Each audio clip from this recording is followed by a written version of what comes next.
Perkembangan Kota Serang membawa konsekuensi logis berupa urbanisasi dan peningkatan masalah kesejahteraan sosial di ruang publik. Di balik hiruk-pikuk kota, terhadap korelasi langsung antara tingginya angka kemiskinan struktural dengan maraknya anak jalanan dan pengemis. Ketika sektor formal gagal menyerap tenaga kerja kelas bawah, jalanan mengambil alih peran sebagai ruang penyelamat ekonomi bagi keluarga marginal. Anak-anak ini merebut ruang strategis di mana perputaran modal dan mobilitas warga berada pada tingkat maksimal. Mereka bergerak secara dinamis, mengokupasi titik-titik kepadatan arus lalu lintas dan interaksi ekonomi kota. Namun, intervensi di lapangan menjumpai tantangan berat. Ruang ini tidak hanya disesaki oleh balita dan pelajar, melainkan bercampur aduk dengan pekerja informal lain seperti buruh jalanan dan manusia silver. Untuk memahami skala persoalan ini, mari kita melihat data empiris yang ditemukan di lapangan. Pertama, lonjakan kemiskinan ekstrim. Berdasarkan data historis PMKS Kota Serang, jumlah masyarakat kategori fakir miskin pada tahun 2021 tercatat sebanyak 102.607 jiwa. Angka ini melonjak secara eksponensial sebesar 59,70% menjadi 163.916 jiwa pada tahun 2022. Kedua, stagnasi angka eksploitasi. Rekapitulasi PMKS mengidentifikasi keberadaan 142 jiwa anak jalanan dan 102 jiwa pengemis pada tahun 2021. Di tahun 2022, angka ini sangat stagnan, dengan 144 anak jalanan dan jumlah pengemis yang menetap di angka 102 jiwa. Ketiga, pemetaan wilayah operasi.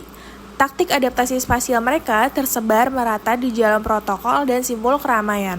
Titik-titik sentral mencakup kawasan Ahmad Yani, Sumber Pecung, Ciceri, hingga kawasan komersial Royal dan alun-alun Kota Serang. Dan yang paling memprihatinkan adalah data efektivitas rehabilitasi sosial. Evaluasi dari pihak dinas sosial mengonfirmasi rendahnya nilai keberhasilan program ini. Tingkat keberhasilannya digambarkan berada pada rasio 1:1000. Pendekatan administratif berupa imbauan dan pendataan gagal memberikan efek jera, sehingga petugas terus menemukan residivisme subjek atau bertemunya kembali dengan wajah-wajah lama yang sama di jalanan. Fakta dan angka ini membuktikan satu hal. Selama masyarakat luas masih mentoleransi pemberian sedekah di jalanan, dan selama pendekatan struktural tidak menyentuh akar permasalahan keluarga, anak-anak akan terus terjerat sebagai komoditas kemiskinan di aspal Kota Serang. Masalah pertama ada di tingkat kelembagaan. Dinas Sosial Kota Serang sendiri mengakui bahwa tugas pokok mereka hanya sebatas memberikan himbauan dan pembinaan. Sementara pelatihan keterampilan kerja itu menjadi bagian Dinas Sosial Provinsi. Artinya, dua institusi yang seharusnya bersinergi justru terjebak dalam fragmentasi kewenangan yang membuat intervensi tidak pernah tuntas. Penjangkauan ke lapangan pun tidak terjadwal. Petugas turun hanya saat situasi memungkinkan, bukan secara rutin dan terstruktur. Data yang terkumpul pun bersifat sesaat, hanya ada ketika petugas kebetulan ada di sana. Dan yang paling mengkhawatirkan, wajah-wajah yang terjaring dalam razia adalah wajah yang sama dari waktu ke waktu, menunjukkan bahwa ini bukan sekadar kegagalan administratif. Ini menunjukkan bahwa negara belum berhasil mengubah struktur insentif yang mendasari pilihan keluarga miskin. Bahkan, Dinas Sosial sendiri dengan jujur menggambarkan tingkat keberhasilan rehabilitasi mereka hanya 1:1000. Seorang anak pemulung berhasil disekolahkan kembali, tapi sang nenek masih memulung di lokasi yang sama hingga hari ini. Keberhasilan pada satu individu anak tidak otomatis memutus rantai eksploitasi di dalam keluarganya. Dan disinilah kelemahan mendasar dari desain intervensi negara selama ini. Sasarannya adalah anak, satu persatu, bukan keluarga sebagai satu kesatuan sistem.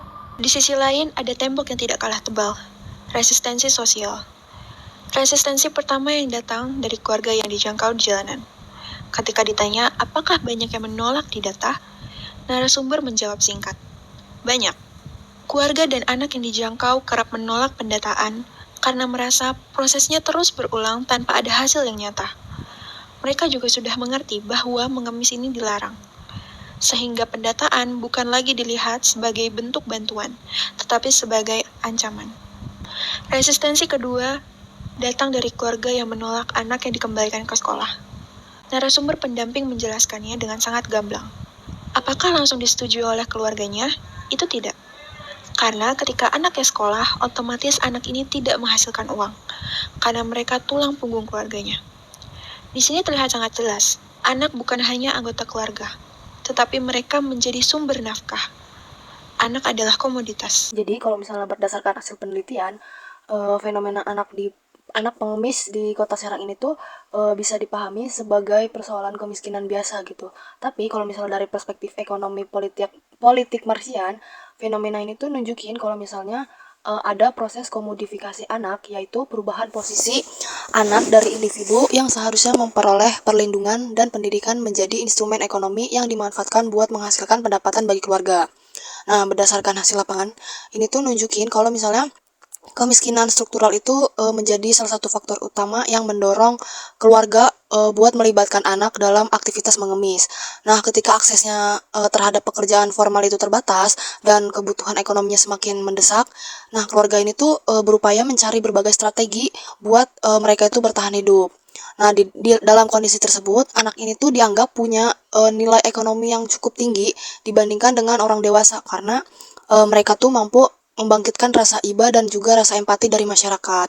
Akibatnya, anak ini tuh dijadikan aset ekonomi keluarga buat memperoleh pendapatan di ruang publik.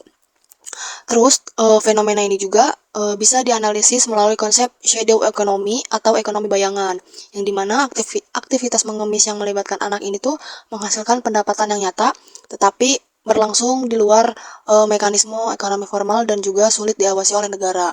Artinya, keberadaan anak pengemis ini tuh menjadi bagian dari aktivitas ekonomi informal yang terus bertahan karena memberikan keuntungan ekonomi bagi keluarga pelaku. Kemudian faktor dari keluarga juga, peneliti ini tuh nemuin kalau misalnya masyarakat punya peran dalam mempertahankan praktik eksploitasi tersebut. Meskipun didasari niat baik dan juga rasa kasihan, kayak memberikan uang kepada anak pengemis, itu tuh justru menciptakan insentif ekonomi yang membuat praktik ini tuh terus berlangsung gitu. Nah, selama masyarakatnya masih memberikan uang secara langsung di jalanan, keluarganya itu bakal terus ngelihat aktivitas ngemis ini tuh sebagai sumber pendapatan yang menjanjikan gitu. Dengan demikian, masyarakatnya itu justru secara nggak langsung menjadi bagian dari mekanisme yang melanggengkan eksploitasi anak itu, atau bisa diartikan masyarakat juga ikut mendukung dari eksploitasi anak gitu. Nah, kemudian kalau misalnya dilihat dari sisi lain atau dilihat dari pemerintah, sebenarnya tuh pemerintah di sini tuh sudah berupaya atau sudah berusaha menghadirkan berbagai program pelindungan sosial gitu, kayak PKH, BPNT, BLT sampai penjangkauan sosial gitu. Bahkan pemerintah juga udah ngebuat program pendidikan dan juga pelatihan keterampilan.